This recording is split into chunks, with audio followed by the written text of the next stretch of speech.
The ship was called Horizon's Edge, and it floated through the empty black of deep space like a silver needle. Inside lived 200 crew members. Half of them were human. The other half were. They were tall, very tall. Most of them stood 7 feet high with 4 arms and skin the color of deep purple. Their eyes glowed soft yellow in dim light. They were warriors. Their empire stretched across 12 star systems, and other species feared them. But 3 months ago, they had signed a peace treaty with Earth. Now humans and worked together on this ship, trying to learn about each other. It was not easy. The thought humans were strange, too soft, too emotional. They smiled too much and laughed at things that were not funny. They ate strange foods and played strange music. And they talked, so much talking. The humans thought they were stiff, too serious. They never joked. They trained for combat even during rest hours. They organized everything and followed rules that made no sense to anyone else. Captain Park commanded the human crew. She was a small woman with short black hair and calm eyes. She never raised her voice. She never panicked. When problems came, she solved them quietly, and this confused them very much. They expected leaders to shout and pound tables. Captain Park just sipped her tea and asked questions until the answer appeared. On this particular morning, Captain Park was in her ready room reading reports. Everything was normal. The ship was on course. Systems were working. Her coffee was warm. She had no idea that in exactly 4 hours she would be wearing a paper crown and sitting inside a cardboard box. But we will get to that. In the science bay on Deck 7, Dr. Han was having a confusing morning. She was the ship's, which meant she studied alien life. She was young, 29 years old, with round glasses and hair that never stayed neat. She talked to herself when she worked, and she often forgot to eat lunch. Today, a cargo container had arrived at her lab.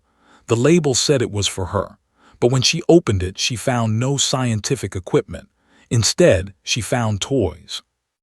There were coloring books with pictures of Earth animals. There were boxes of crayons in many colors. There were small plastic figures of humans in spacesuits. There were craft supplies, paper, glue, scissors with rounded tips. And at the bottom, folded flat, was a large cardboard box.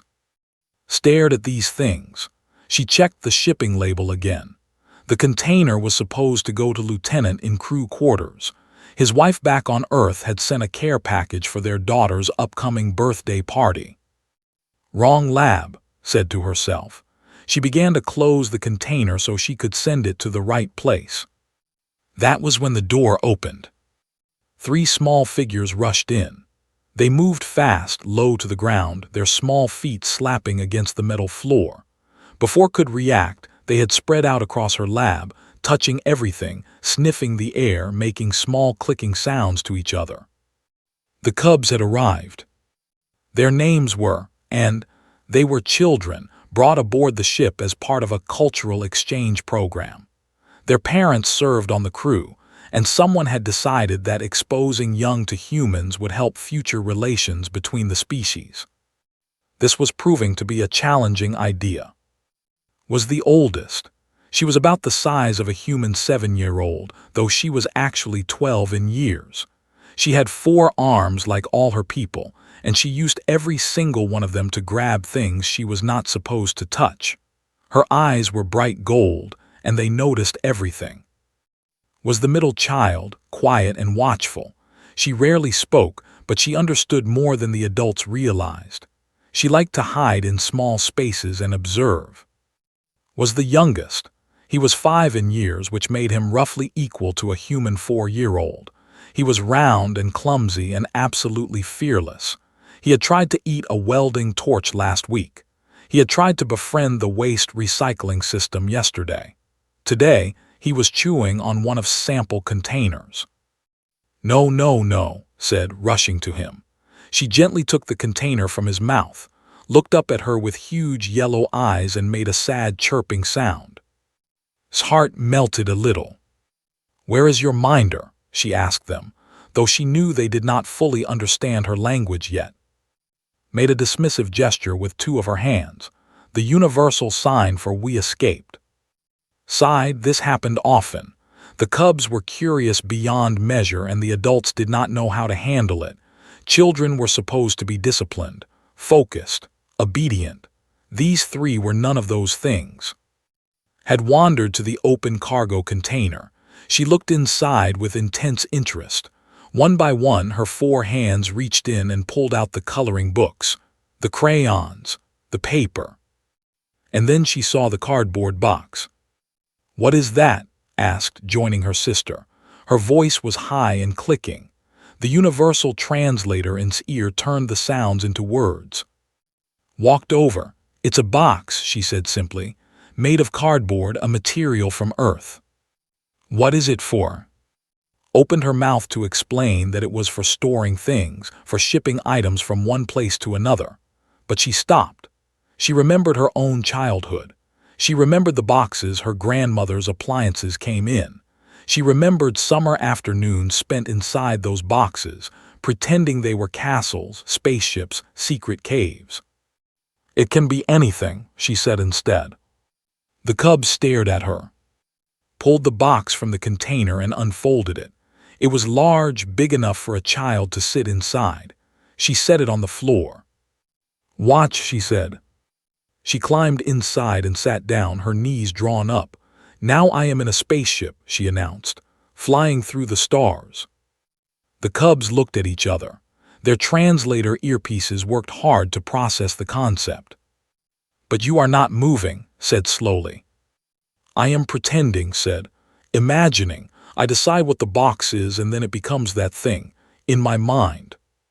Something changed in his eyes, a spark, a connection.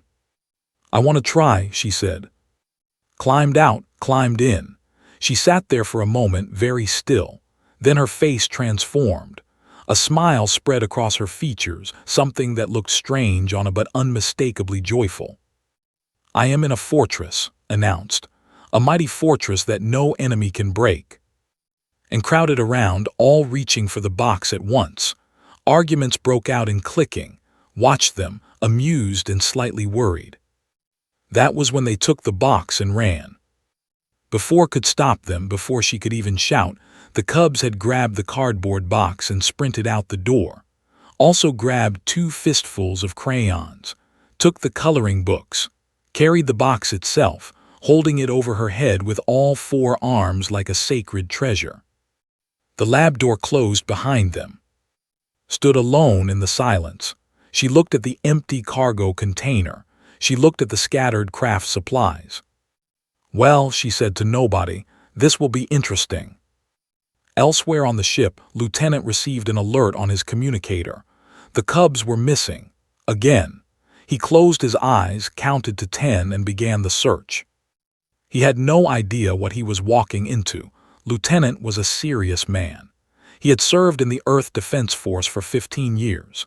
He had fought in 2 border conflicts. He had received medals for bravery. He was tall and strong, with a square jaw and eyes that could make junior officers nervous with a single look. He was also very, very tired of chasing children. The cubs had escaped their minder 6 times this week. 6 times had organized search parties. 6 times he had found them in places they should not be. The engine room, the weapons locker, the captain's personal quarters, where had somehow found and eaten half a chocolate bar before anyone noticed. Now they were loose again, and they had taken something with them. The report from Dr. Han mentioned a box. Did not know why a box mattered, but the scientist had sounded worried. He walked through the corridors of Deck 5, checking every corner. The ship hummed around him. Crew members passed by, human and alike, all going about their duties. Nobody had seen the cubs. Then turned a corner and stopped. The corridor ahead led to the command deck. It was an important hallway, used by officers going to and from the bridge. Right now it was blocked. Someone had built a fort. The cardboard box sat in the middle of the corridor. It had been decorated with bright colors, covered in drawings made with crayons. Its thermal blanket hung over one side like a royal curtain. Stolen maintenance markers had been used to write words on the box that the translator could not understand. Ancient, maybe, or perhaps made-up language. With cubs, it was hard to tell. Stood in front of the fort. She held a rolled-up star chart in one hand like a sword, her yellow eyes fixed on with fierce determination. "Halt," she commanded. "You may not pass." Stared at her. He had faced enemy soldiers. He had negotiated with hostile alien commanders. He had survived things that would break lesser men. A 12-year-old girl was blocking his path with a paper sword. He said, using his best authority voice, "You need to return to your quarters. Your minder is worried." "This is not," the girl announced. "This is Queen of the Box Kingdom. You must pay the toll to pass through my land." From inside the box, face appeared. "Toll," she repeated seriously. "You must pay." Popped up beside her. He had crayon marks on his face, blue and green and red making wild patterns. He looked like a tiny warrior painted for battle. "Pay," shouted happily. He did not know exactly what was happening, but he was enjoying it very much. Pinched the bridge of his nose. "What is the toll?" Considered this question with great seriousness. "You must answer a riddle. If you answer correctly, you may pass. If you fail, you must give us treasure." "I do not have time for this. I have duties." "Riddle first," insisted. She thought for a moment, then her eyes lit up. "What has 4 arms but cannot hug a cloud?" "Blinked what?" "That is the riddle. Answer it." "That makes no sense. Nothing can hug a cloud. Clouds are not solid." Shook her head sadly. "Wrong answer. You must pay treasure now." "I did not answer wrong. The riddle has no correct answer." "Wrong," repeated. "Treasure now." Looked at the 3 cubs. They stared back at him with absolute certainty. They had created rules for their game, and in their minds those rules were law. He could push past them. He was bigger and stronger. He could pick up the box and carry it back to their quarters. He was security chief. He had the authority. But something stopped him. Maybe it was the look in their eyes, so serious, so invested in this strange game they had invented, had never seen children play before. He was not sure anyone had. Culture did not encourage play. Children were trained, educated, prepared for their future roles. Games were seen as waste of time. These cubs had discovered something new, something human. Reached into his pocket. He pulled out a protein bar. It was his emergency snack, kept for long shifts when he could not reach the dining hall. "Will this work as treasure?" he asked. Examined the bar carefully. She sniffed it. She consulted with her siblings in whispered clicks. "Acceptable," she declared. She took the bar and placed it inside the box with great ceremony. "You may pass, stranger, but know that the Box Kingdom watches all." Walked past them. He should report this. He should call for someone to collect the cubs. Instead, he continued toward the command deck, shaking his head. Behind him, he heard his voice. "More treasure, we need more." By the end of the next hour, the Box Kingdom had grown. Word spread through the ship quietly. Crew members whispered to each other about the strange scene in Corridor 7. Some went to see for themselves. Most did not come back quickly. Ensign was the first official prisoner. She was 24 years old, new to the service, eager to prove herself. She had walked into the corridor on her way to deliver a report to the bridge. The cubs had stopped her with their toll demand. Thought it was cute. She answered their riddle wrong on purpose. She paid treasure in the form of a hair clip that sparkled under the lights. The cubs loved it. Then asked if she would tell them a story. Sat down. She told them about Earth, about mountains covered in snow, about oceans so big you could not see the other side, about cities with buildings that touched the clouds. The cubs listened with wide eyes. They asked questions, so many questions. What is snow? What is an ocean? Do humans really build mountains? 2 hours later was still there. She was sitting inside the box now, officially a prisoner who could only earn her freedom by telling more stories. She did not mind. Her report could wait. When Lieutenant passed by again, checking on the situation, he found the scene had changed. Waved at him from inside the box. The cubs were drawing pictures based on her stories. His picture of an ocean was mostly purple scribbles, but he was very proud of it. "Sir," called out, "I might be late with that report." Looked at the prisoner. He looked at the cubs. He looked at the growing pile of treasure inside the box: protein bars, a glove, 2 styluses, a button from someone's uniform, and a small rock that had found and decided was valuable. "Do you need rescue?" he asked. Smiled, "Not yet, sir." Turned to leave, but small voice stopped him. "Lieutenant, do you want to play?" He turned back, was looking at him with huge eyes, hopeful eyes. "I have duties," said automatically. "You can have duties and play," said. This was profound wisdom from a quiet child. Ran up to and grabbed his hand with 2 of his own. "Play, play, you can be the dragon." The what? Appeared beside them. Every kingdom needs a dragon to guard it.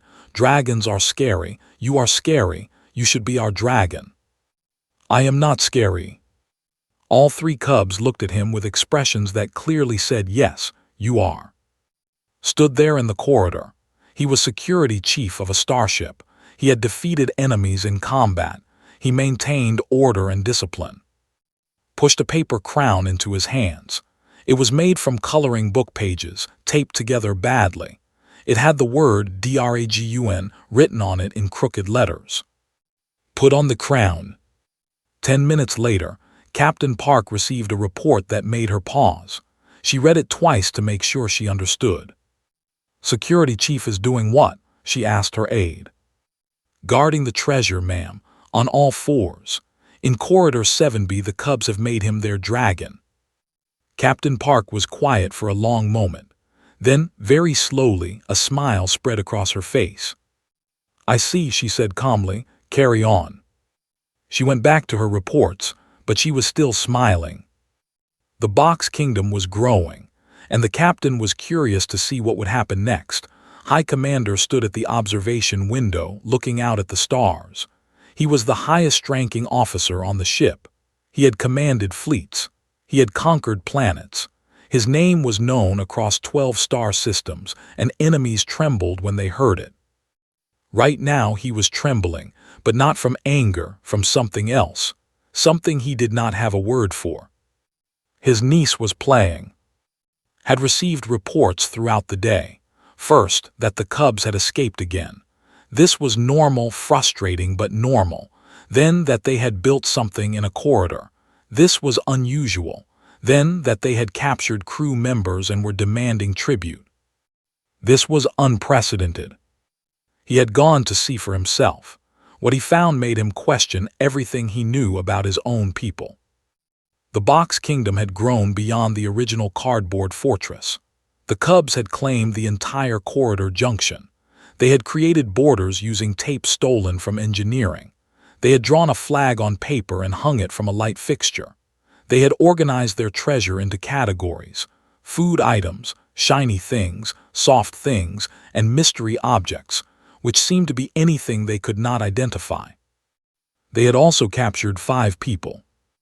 Ensign sat inside the main box, still telling stories. She had moved on from Earth geography to fairy tale-ese. The cubs listened with complete attention as she described a girl who slept for 100 years. Lieutenant patrolled the kingdom's borders on all 4s, wearing his paper crown, occasionally making dragon sounds when someone approached. He had fully committed to his role. 2 human engineers had been arrested for walking too close to the royal palace without permission.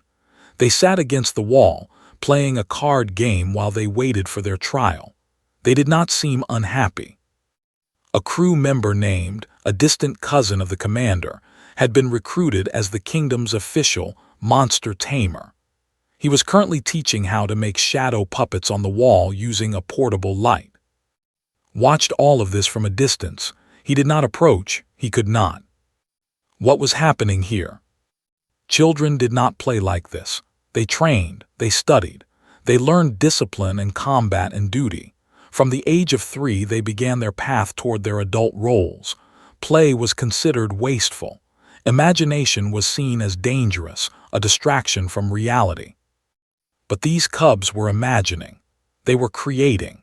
They were building something that existed only in their minds, and somehow they had made others believe in it too. And they were happy. Had never seen smile so much. He had never heard speak so freely. He had never seen sit still for more than 30 seconds, and yet the boy had spent an hour carefully coloring a picture of what he called the royal garden. The High Commander turned away. He needed to think. In the ship's recreation room, Dr. Han was trying to explain things to a group of very confused adults. "It is called imaginative play," she said, pulling up information on her. "Human children do it naturally. They create scenarios in their minds and act them out. It helps them develop creativity, empathy, and problem-solving skills." An engineer named A leaned forward. "But the scenario is not real." "That is the point. They know it is not real. They choose to treat it as real because doing so is enjoyable and educational." How can something unreal be educational? Thought about how to explain. When pretends to be a queen, she is practicing leadership. She is making decisions, solving problems, managing her kingdom. When creates riddles, she is learning about language and logic. When plays monster, he is exploring his emotions in a safe way. The exchanged looks. This was strange information. A spoke again. "But we train our young for these skills. We have programs, structured education. Why would imagination be better than direct teaching?" It is not better or worse. It is different. Humans have found that children learn some things more deeply when they discover them through play. The lessons stick because the child chose to engage with them. A long silence followed. They were processing. Is this why humans are so, a search for the right word, flexible? Tilted her head. What do you mean? Your species adapts to situations quickly. You find solutions that we would never consider. You make connections between unrelated things. We have studied this. It is one of your greatest strengths as a people. We assumed it was genetic, but perhaps it is taught. Perhaps it is both, said. Our brains may be wired for creativity, but we also nurture it, from childhood, through play.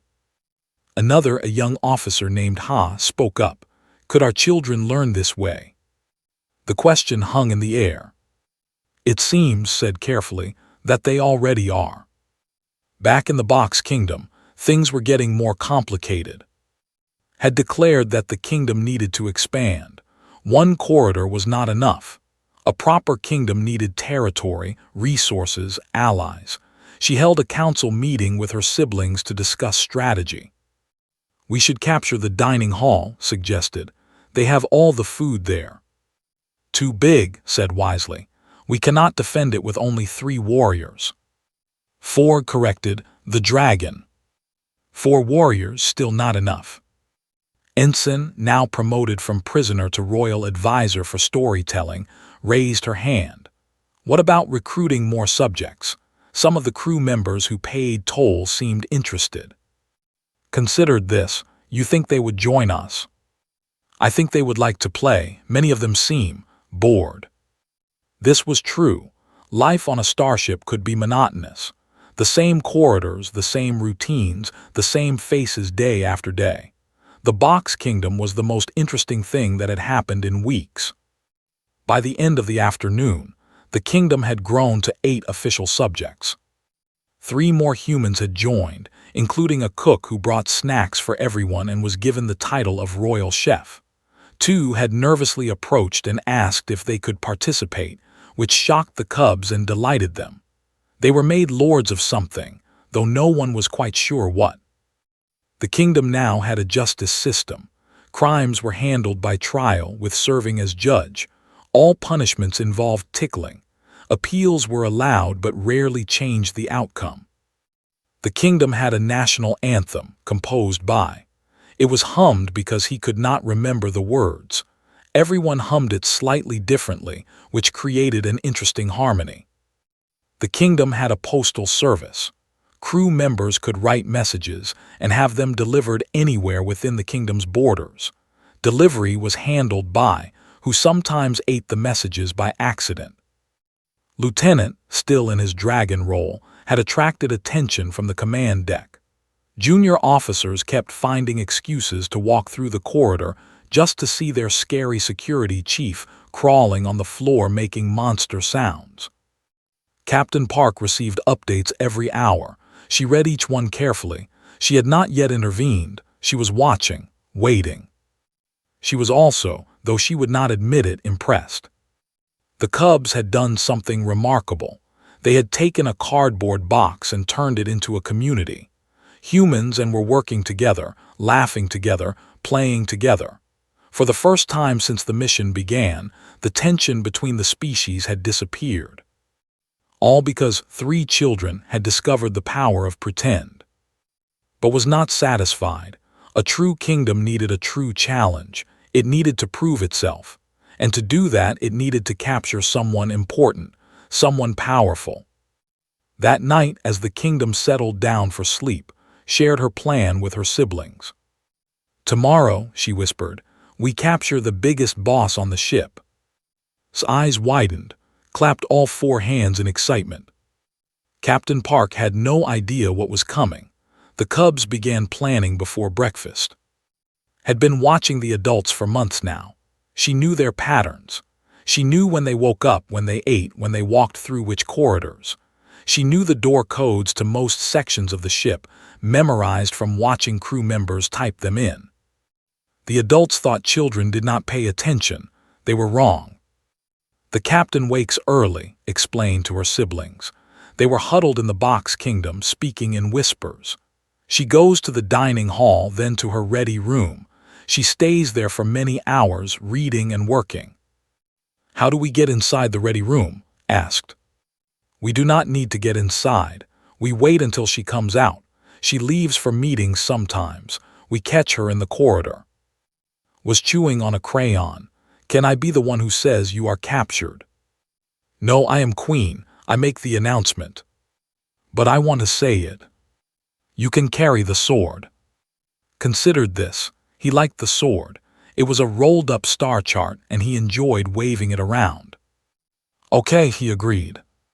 The plan was simple. The Cubs would position themselves near the ready room door. When Captain Park emerged, they would surround her, would make the royal declaration of capture, would block any escape routes, would provide intimidation by looking as fierce as possible. They did not expect the plan to actually work. The captain was the leader of all humans on the ship. She was important and serious, and probably could not be captured by 3 children. But believed in her kingdom, and belief, she was learning, could make things real. At exactly 1000 hours, the Cubs took their positions. They hid behind a power relay station, small enough to go unnoticed. Crew members walked past without seeing them. The door to the ready room remained closed. The Cubs waited. Waiting was hard for. He squirmed and fidgeted and tried to climb the wall twice. Had to hold him down. "Be still," she hissed. "A hunter must be patient." "I am not a hunter. I am a warrior." "Warriors can be patient too." "No, they cannot. Warriors charge and fight." "If you do not stay still, you cannot have any treasure for a whole day." Went very still. 20 minutes passed, then 30, began to wonder if the captain would ever leave her room. Then the door opened. Captain Park stepped into the corridor.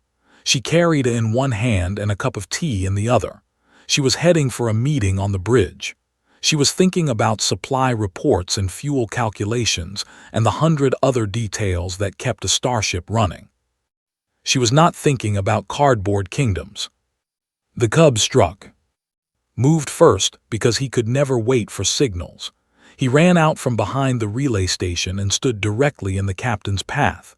His 4 arms were spread wide. His face was painted with fresh crayon marks, applied that morning for maximum fierceness. "Stop," he shouted. It was not a very intimidating shout. It was high and squeaky, but it was loud. Captain Park stopped. She looked down at the small blocking her way. "Hello," she said calmly. Before could respond and appeared on either side. They moved quickly, surrounding the captain, held the paper sword high, carried a piece of rope that she had found somewhere, though she was not sure what to do with it.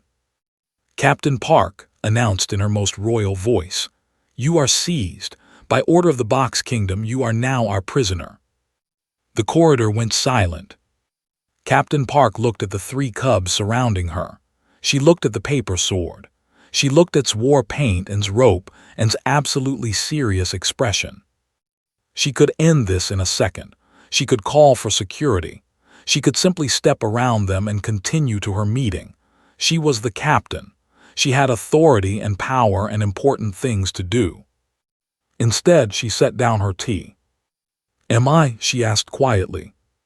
Nodded. "You are. You must come with us to the kingdom." "And if I refuse?" The cubs looked at each other. They had not planned for refusal. In their minds, the capture was already complete. The captain was surrounded. That meant she was caught. Stepped forward. He patted the captain's hand gently. "Please," he said. Captain Park looked into his golden eyes. She saw hope there, and excitement, and the pure joy of a child playing a game. She remembered being young. She remembered building forts in her grandmother's garden. She remembered being a pirate queen, a space explorer, a magical princess who could fly. She remembered when the whole world was imagination. When had she stopped playing? "Very well," Captain Park said. "I surrender."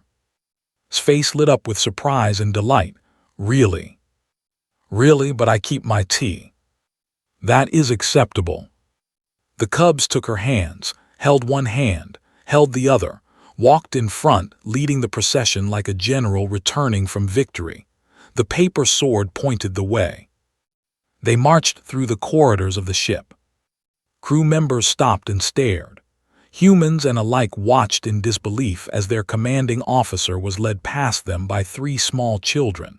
Captain Park walked with exaggerated prisoner steps, shuffling slowly, her face carefully serious. Was narrating into an imaginary communicator. "Mission complete. We have captured the biggest boss. Bringing her to the kingdom. All warriors prepare for victory celebration." Word spread fast. By the time they reached Corridor 7B, a small crowd had gathered to watch. Lieutenant, still wearing his dragon crown, looked up as the procession arrived. His mouth fell open. "Captain." "Lieutenant," she replied calmly. "Nice crown." Looked at his crown, then at his captain, then at the cubs who were proudly presenting their prisoner. He did not know what to say. High Commander appeared at the edge of the corridor. He had followed the commotion, expecting to need to intervene. Instead, he found the human commanding officer standing peacefully while children placed a paper crown on her head. He started to move forward. This had gone too far. The cubs had captured a ranking officer. Discipline needed to be restored. The way demanded order. But Captain Park met his eyes. She shook her head slightly, just a small movement, but her meaning was clear. "Let them have this." Stopped, he watched as the cubs installed their prisoner in a place of honor inside the cardboard fortress. They gave her juice. They gave her a coloring book. They explained the rules of the kingdom with extreme seriousness. Captain Park listened to everything. She asked questions. She treated the rules as real and important because to the cubs they were. "What are my duties as prisoner?" she asked. "Thought about this. You must help us rule wisely. You know many things. You can be our advisor." "Royal advisor," added. "Royal advisor," agreed. "And you must color one picture every hour for the kingdom's art collection." "I see. And how long is my sentence?" Climbed into the captain's lap. He had decided she was comfortable. "Forever," he said happily. "You live here now." Captain Park smiled. It was the first real smile she had allowed herself in weeks. Running a ship, managing 2 species, navigating political tensions, it all wore on a person. She had forgotten how to just be. But here, in a cardboard box, surrounded by children who had invented their own kingdom, she remembered. She picked up a crayon, blue like the Earth's oceans, and began to color. Outside the kingdom stood watching. His face showed no expression, but inside something was shifting, something he did not understand. Humans were strange, soft, emotional. They played games and told stories and pretended things were real. And somehow, impossibly, it worked. He thought about his people, about the strict training and endless discipline, about children who never played, never imagined, never created kingdoms from empty boxes. What were the missing? The question stayed with him as the afternoon wore on. It was still there when the sun's simulation dimmed for evening hours. It would still be there tomorrow. But first, there was one more thing that needed to happen. The kingdom needed to be properly recognized. And only the High Commander had the authority to do that. 2 hours had passed since the capture of Captain Park. The Box Kingdom had never been busier. Crew members came and went, paying tolls and watching the strange scene. Some joined in, others just smiled and continued on their way. The mood on the ship had changed. People were laughing. People were talking to each other, humans and mixing in ways they had not before. All because of a cardboard box.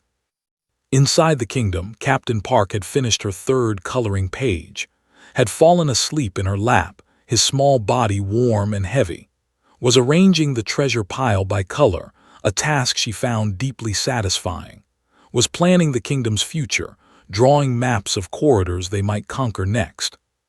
"We need more subjects," was saying. "The dining hall has many people, if we can get them to join." She stopped, her golden eyes focused on something behind Captain Park.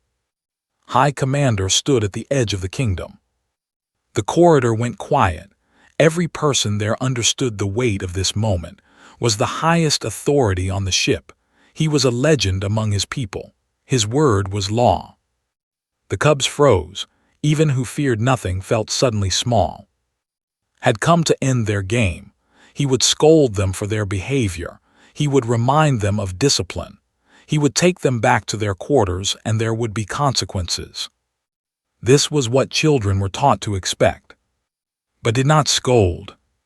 Instead, he did something that shocked everyone watching, something that would be talked about across the stars for years to come. He kneeled. The High Commander of the forces, conqueror of worlds, terror of enemies, dropped to one knee in front of a cardboard box. His tall body folded down until he was at eye level with.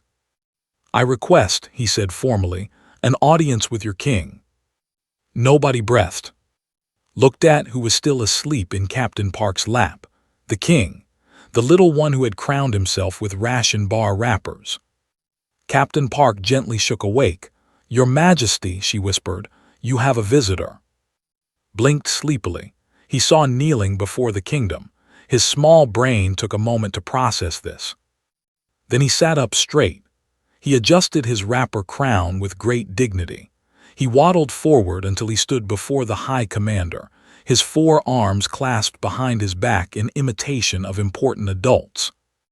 "I am king," he announced. His voice was still sleepy but serious. "What do you want?" "I have come to negotiate," said. "Your kingdom holds prisoners, including the captain of this vessel. I wish to discuss their release." Frowned. "Why should we release them? They are ours now." "Because a wise king knows that prisoners require feeding and care. They take resources. They demand attention. It is sometimes better to make peace than to hold onto captured enemies." This was true. Had not considered the responsibility of keeping prisoners. "What do you offer?" he asked. "In exchange for the prisoners, I offer official recognition. The Empire will formally acknowledge the Box Kingdom as a real and true nation. You will have legitimacy. You will have respect. Your kingdom will be remembered." The cubs looked at each other. This was a big offer, recognition from the Empire. That was something even real planets wanted. Stepped forward to advise her brother. Ask for more, she whispered. Nodded wisely. We also want, he looked to for help. Snacks supplied, the good ones from the kitchen. Snacks, repeated firmly, good ones every day. Considered this addition to the treaty. For how long? Forever. That is a long time. Stood firm, forever or no deal. The High Commander was quiet for a long moment. Everyone watched. The future of the Box Kingdom hung in the balance. Then nodded. Agreed. Official recognition and daily snacks from the kitchen. In exchange, the prisoners will be released peacefully.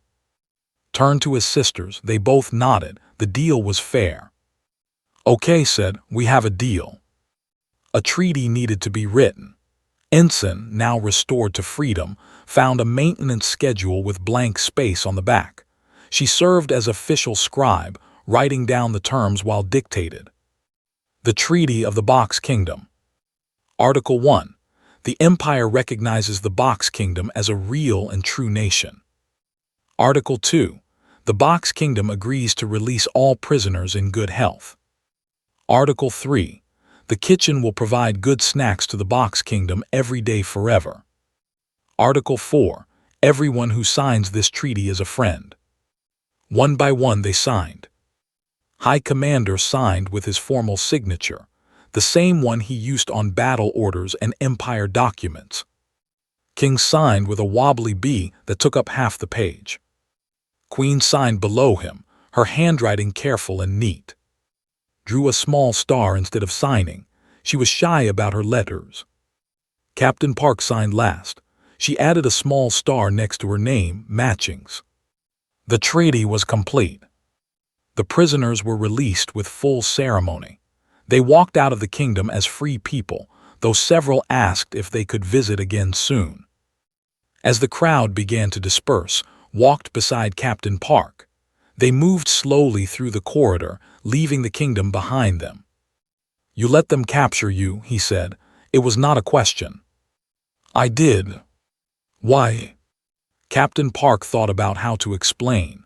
Because sometimes pretending is more important than reality, and because they needed to feel powerful, even if just for a day. Was quiet. Your species, he said finally, teaches your young to imagine before you teach them to fight. We do. We believe that creativity and play build better adults. On my world, we begin combat training at age 3. Discipline, structure, order, we believe this builds strength. And it does. Your people are formidable warriors. But we are not creative. We do not adapt. When we face problems, we try the same solutions again and again. We cannot imagine new ways. Captain Park nodded slowly. Imagination is a kind of training too. It trains the mind to see possibilities. They stopped walking. Ahead was leading her siblings back to their quarters. She was still carrying her paper sword, was skipping, his crown bouncing on his head. Perhaps, said, watching the cubs, that is why you are so difficult to defeat. Excuse me. Humans, in battle simulations, in negotiations, in every competition, you find solutions we never consider. You approach problems from angles that should not exist. We have superior strength and technology, but you have something we do not understand. Imagination. Yes, we thought it was weakness, foolishness. We were wrong. They stood together in silence. My niece smiles now, said quietly. I have never seen her so happy. None of our children play like yours do. We thought play was waste. But watching her today, I wonder what we have taken from our young, what possibilities we have closed. Captain Park placed a hand on his arm. The gesture surprised him. Humans touched each other so easily. Children learn quickly, she said. Discovered imagination in one afternoon. Others can too. Will you teach them? Your crew working with ours, showing our young how to play. I think the cubs can teach that themselves now. They just need permission. Nodded slowly. Permission, yes, I can give that. He looked back at the corridor where the box kingdom had stood. The cardboard fortress was still there, carefully preserved. No one had moved it. That box should be kept, he said. It is important. I agree. 3 months later, the cardboard box was placed in the ship's small museum. It sat in a glass case beside artifacts from important missions and historic moments. The plaque beneath it read, "Site of the First Box Kingdom, established by and officially recognized by the Empire, defended by imagination, a reminder that the greatest strength is the ability to dream." Below the official text, someone had added a handwritten note in crayon. "Drhun was here, LTKANG." Crew members who passed the museum often stopped to look at the box. Humans would smile, remembering forts they had built as children, would pause and wonder, trying to understand what they were seeing. And sometimes, late at night, the sound of children laughing would echo through the corridors. Cubs playing games they had invented, imagining worlds, creating kingdoms. Learning finally to dream. The horizon's edge continued its journey through the stars. Two species, once strangers, now worked together in ways no one had expected. They still had differences. They still disagreed. But they had learned something important from 3 children and a cardboard box. Sometimes the most powerful thing you can do is pretend. And sometimes pretending makes things real.